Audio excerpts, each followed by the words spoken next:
इस वीडियो में मैं आपको ऑर्डिनेंस 14A एवं 14B से परिचित करवाऊंगा एवं राष्ट्रीय शिक्षा नीति 2020 के तहत यूजी कोर्स का क्या स्ट्रक्चर है इसके बारे में चर्चा करूंगा। साथियों, जैसा कि हम सब जानते हैं कि उच्च शिक्षा विभाग में राष्ट्रीय शिक्षा नीति 2020 लागू करने के साथ ही मध्य प्रदेश सबसे पहला राज्य हो गया जहां पर कि यह नीति लागू हुई है। अभी हाल ही में राज्यपाल महोदय द्वारा अनुमोदित उच्च शिक्षा विभाग ने 2 अध्यादेश जारी किए हैं, अध्यादेश 14A एवं अध्यादेश 14B।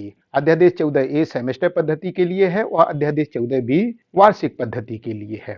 जैसी राष्ट्रीय शिक्षा नीति मध्य प्रदेश में लागू हुई वैसे ही विभिन्न प्रशिक्षण कार्यक्रम भी आयोजित हुए हैं। उच्च शिक्षा विभाग मध्य प्रदेश शासन के द्वारा भी प्रशिक्षण कार्यक्रम आयोजित किए गए हैं और विभिन्न महाविद्यालय और विश्वविद्यालयों ने भी वर्कशॉप के माध्यम से प्रशिक्षण कार्यक्रम आयोजित किए हैं। मैं स्वयं कई राष्ट्रीय स्तर के सेमिनार, वेबिनार, वर्कशॉप एवं एफडीपी में राष्ट्रीय शिक्षा नीति पर मैं व्याख्यान दे चुका हूं। तो उन सभी व्याख्यानों का जो अनुभव है और जो ऑर्डिनेंस 14B जो कि वार्षिक पद्धति के लिए है, इसमें जो कुछ दिया गया है मैंने अपने इस वीडियो में उसको समग्र रूप से वर्णन करने की कोशिश की है और ये कोशिश की है कि किसी भी विद्यार्थी एवं किसी भी शिक्षक के मन में किसी प्रकार का कोई संशय ना रह जाए। तो साथियों, मैं हूं डॉक्टर कुंज बिहारी और मैं अपने यूट्यूब चैनल एट इंटेलेक्ट में आप सभी का स्वागत करता हूं। आशा है मेरा ये वीडियो सभी को पसंद आएगा। यदि पसंद आए तो इस वीडियो को लाइक कीजिए, शेयर कीजिए ताकि अधिक से अधिक विद्यार्थी एवं शिक्षक लाभान्वित हो सकें और मेरे चैनल एट इंटेलेक्ट को सब्सक्राइब भी कर लीजिए ताकि ऐसे ही उपयोगी वीडियोज का नोटिफिकेशन आप तक सबसे पहले पहुंच सके। तो चलते हैं आज की इस वीडियो की ओर।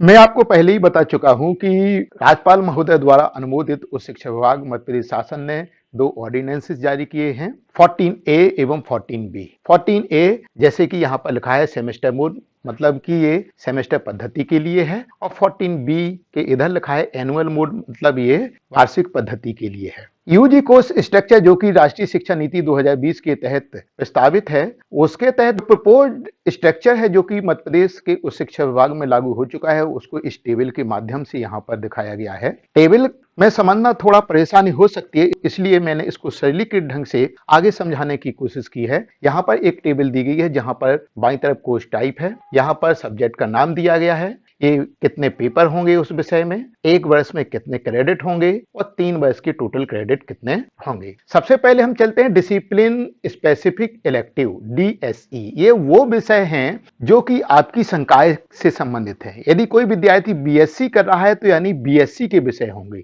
और इसमें मेजर है और माइनर विषय है। तो यानी यदि BSc का विद्यार्थी है तो मेजर और माइनर विषय उसको BSc वाले विषयों से ही चुनने पड़ेंगे। मेजर सब्जेक्ट के 2 पेपर होंगे 6-6 क्रेडिट पॉइंट के, 1 साल के 12 टोटल क्रेडिट होंगे और 3 साल के टोटल क्रेडिट 36 होंगे। माइनर सब्जेक्ट ये भी आपका कहना चाहिए उसी संकाय का होगा, ये इसका पेपर 1 होगा और ये 6 क्रेडिट पॉइंट का होगा और 3 साल में इसके टोटल 18 क्रेडिट पॉइंट होंगे। जेनेरिक इलेक्टिव इसका मतलब है ओपन इलेक्टिव विषय, ये वो विषय है जो कि सामान्य विषय है। एक मुख्य विषय हम किसी दूसरे संकाय के या अपनी संकाय का चुनेंगे, उसके तहत सामान्य विषयों की जो कि महाविद्यालयों द्वारा विषय उसमें अंकित किए गए हैं उनकी लिस्ट खुलेगी जिसमें से विद्यार्थियों को एक सामान्य विषय क्या करना है, चुनना है। जैसे अंग्रेजी साहित्य में मैं बता दूं कि ओपन इलेक्टिव में विद्यार्थी अंग्रेजी साहित्य नहीं पढ़ेंगे, उनके लिए एक विषय दिया गया है सामान्य वाला जिसे हम कम्युनिकेटिव इंग्लिश के रूप से जानते हैं। ओपन इलेक्टिव का पेपर 1 होगा, टोटल क्रेडिट पॉइंट 6 होंगे और 3 साल में इसके टोटल क्रेडिट पॉइंट 18 होंगे। Ability enhancement courses, ability enhance जो क्षमता को विकसित करें, दक्षता को विकसित करें, ऐसे कोर्सेज या विषय जिसे हम AEC के नाम से भी जानते हैं। इसमें सबसे पहला जो विषय है वोकेशनल सब्जेक्ट है, ये व्यावसायिक पाठ्यक्रम है जो कि विद्यार्थियों को स्वरोजगार प्राप्त करने में मदद करेंगे। इसका पेपर 1 होगा और 1 वर्ष के जो क्रेडिट होंगे 4 होंगे और 3 वर्ष के जो टोटल क्रेडिट होंगे वो 12 होंगे। AEC में ही फाउंडेशन कोर्स है, इसके 2 पेपर होंगे और 1 पेपर 4 क्रेडिट का होगा तो 2 पेपर 8 क्रेडिट के होंगे 1 वर्ष में और 3 साल में ये टोटल क्रेडिट हो जाएंगे 24 क्रेडिट हो जाएंगे। स्पेशल कोर्सेज यानी जॉब ओरिएंटेड कोर्सेज, जिससे विद्यार्थियों को जॉब प्राप्त करने में मदद मिलेगी। इसमें प्रोजेक्ट भी है, अप्रेंटिसशिप भी है, इंटर्नशिप भी है। पहले 3 साल में विद्यार्थियों को इनमें से कोई एक विषय चुनना है और इसलिए इसका पेपर भी एक होगा, 4 क्रेडिट का होगा और 3 साल में इसके टोटल क्रेडिट होंगे 12। यहां पर कुछ महत्वपूर्ण बातें हैं। जो सबसे पहली महत्वपूर्ण बात है कि हम लोग ये जानते हैं कि स्नातक राष्ट्रीय शिक्षा नीति 2020 के तहत 3 वर्ष का भी होगा और 4 वर्ष का होगा। 3 वर्ष का पाठ्यक्रम उनके लिए है जो कि स्नातक तक ही पढ़ाई करना चाहते हैं, मतलब बीए के बाद में नहीं, आगे नहीं पढ़ना, बीएससी के बाद में आगे नहीं पढ़ना, बीकॉम के बाद में आगे नहीं पढ़ना, और इसी आधार पर, स्नातक के आधार पर ही उन्हें रोजगार प्राप्त करना है या स्नातक के आधार पर ही कॉम्पिटिटिव परीक्षाओं में उन्हें शामिल होना है। स्नातक 4 वर्षीय पाठ्यक्रम उन विद्यार्थियों के लिए है जो कि स्नातक ऑनर्स या स्नातक शोध करना चाहते हैं या फिर आगे चल करके वो मेजर या माइनर में पीजी करना चाहते हैं और आगे चल करके जिस विषय में पीजी किया है उसमें वो शोध करना चाहते हैं। तो ऐसे विद्यार्थियों के लिए 4 वर्ष का पाठ्यक्रम है। यहां पर एक इंपॉर्टेंट बात है जो कि मैं आप लोगों को बता देना चाहता हूं कि 3 वर्ष का जो स्नातक पाठ्यक्रम होगा वो तो सभी महाविद्यालयों में उपलब्ध होगा, सभी यूटीडीज में उपलब्ध होगा। लेकिन यदि चौथे साल का आपको स्नातक पाठ्यक्रम करना है तो इसके लिए यदि आप महाविद्यालय में पढ़ रहे हैं तो आपको टीसी कटा करके विश्वविद्यालय में प्रवेश लेना होगा। चौथे वर्ष की पढ़ाई सामान्य महाविद्यालयों में नहीं होगी।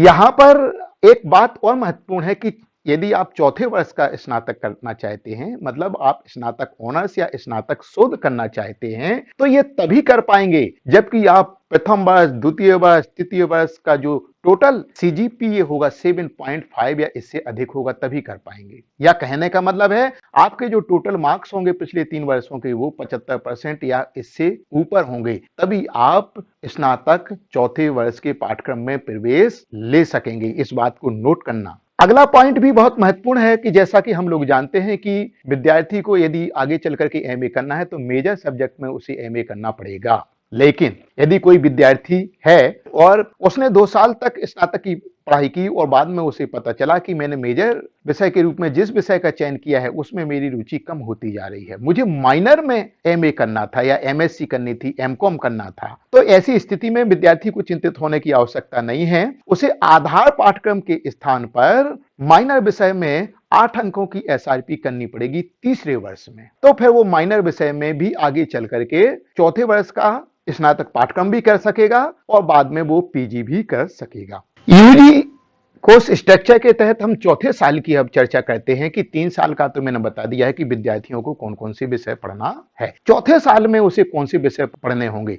यदि टोटल सीजीपीए 7.5 या इससे अधिक का है तो वो चौथे साल के स्नातक पाठ्यक्रम में प्रवेश ले सकेगा विश्वविद्यालय में। इसमें प्रवेश लेने से पहले सबसे पहले विद्यार्थी को यह सुनिश्चित करना होगा कि वो बैचलर विद ऑनर्स करना चाहता है या बैचलर विद रिसर्च करना चाहता है। चौथे साल के पाठ्यक्रम के 2 भाग हो गए हैं। यदि बैचलर विद ऑनर्स करना चाहता है विद्यार्थी तो उसे मेजर सब्जेक्ट के 4 पेपर का अध्ययन करना पड़ेगा। इसमें 2 पेपर 6-6 क्रेडिट के होंगे, टोटल क्रेडिट 12 हो जाएंगे उनके, और 2 पेपर 4-4 क्रेडिट के होंगे और टोटल 8 क्रेडिट हो जाएंगे। यहां पर रिसर्च मेथोडोलॉजी का भी अध्ययन करना पड़ेगा और रिसर्च मेथोडोलॉजी में विद्यार्थी को एक पेपर देना होगा, ये 4 क्रेडिट का होगा और रिसर्च मेथोडोलॉजी में ये सिखाया जाएगा कि how to write research reports and dissertations कैसे लिखी जाती हैं। तो विद्यार्थी को डिजर्टेशन भी लिखनी पड़ेगी दिए हुए टॉपिक पर, ये एक पेपर माना जाएगा और इसके 4 क्रेडिट होंगे।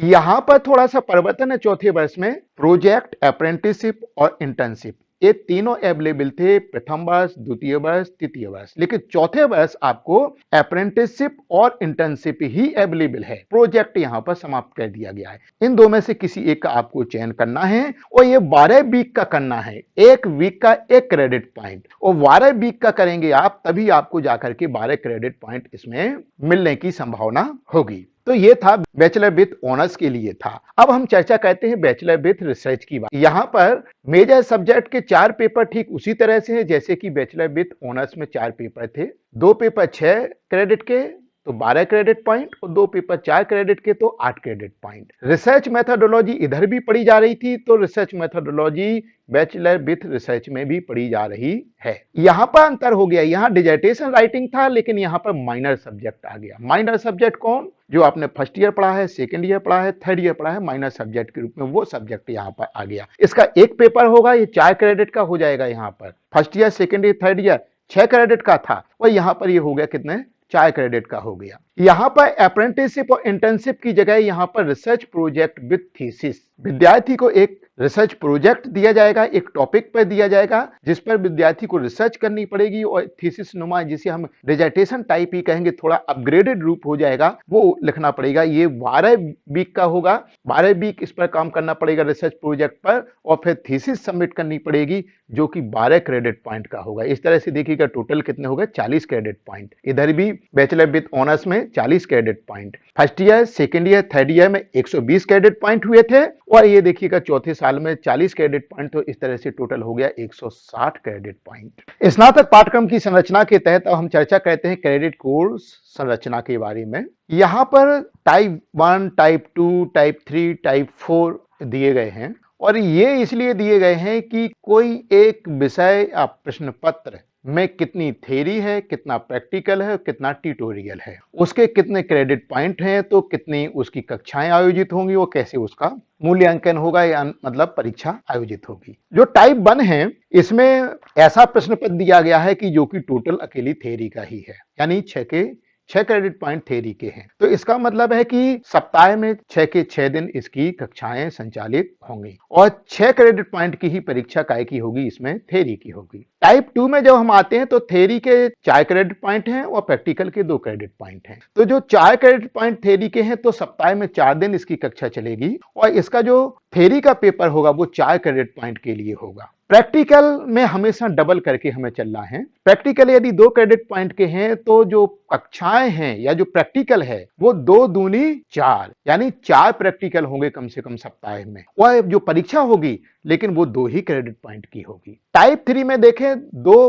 क्रेडिट पॉइंट थ्योरी के हैं और 4 क्रेडिट पॉइंट प्रैक्टिकल के हैं। बहुत सारे विषय ऐसे होते हैं जिनमें प्रैक्टिकल ज्यादा होते हैं, जैसे कि फाइन आर्ट हुआ, ड्राइंग हुआ, म्यूजिक हुआ, ये ऐसे विषय हैं जिसमें प्रैक्टिकल ज्यादा होता है, थ्योरी कम होती है। यदि इस प्रकार का कोई विषय या प्रश्न पत्र है, तो थ्योरी चूंकि 2 अंक की है, तो सप्ताह में 2 दिन इसकी थ्योरी की क्लास लगेगी। इसकी जो वार्षिक परीक्षा होगी वो 2 क्रेडिट पॉइंट के लिए होगी। प्रैक्टिकल 4 क्रेडिट पॉइंट का है, तो ये 8 प्रैक्टिकल होंगे सप्ताह में, या 8 घंटे प्रैक्टिकल होंगे, भले ही दिन 6 हैं। तो ये इस प्रकार से समायोजन करना है कि किस प्रकार से 6 दिन में 8 प्रैक्टिकल करवाए जा सके। लेकिन इसकी हम बात करें प्रैक्टिकल की वार्षिक परीक्षा की, तो ये 4 क्रेडिट पॉइंट के लिए ही होगी। अंतिम जो टाइप है, टाइप 4, इसमें ट्यूटोरियल दिया गया है 1 क्रेडिट पॉइंट का, और थ्योरी 5 क्रेडिट पॉइंट की। तो ट्यूटोरियल की भी क्लास चलेगी सप्ताह में 1 दिन, क्योंकि 1 क्रेडिट पॉइंट का है, और इसका जो पेपर होगा वो 1 क्रेडिट पॉइंट के लिए होगा। और जो थ्योरी होगी, थ्योरी की क्लास 5 दिन चलेगी, और इसका जो पेपर होगा वो 5 क्रेडिट पॉइंट के लिए होगा। देखिएगा, एक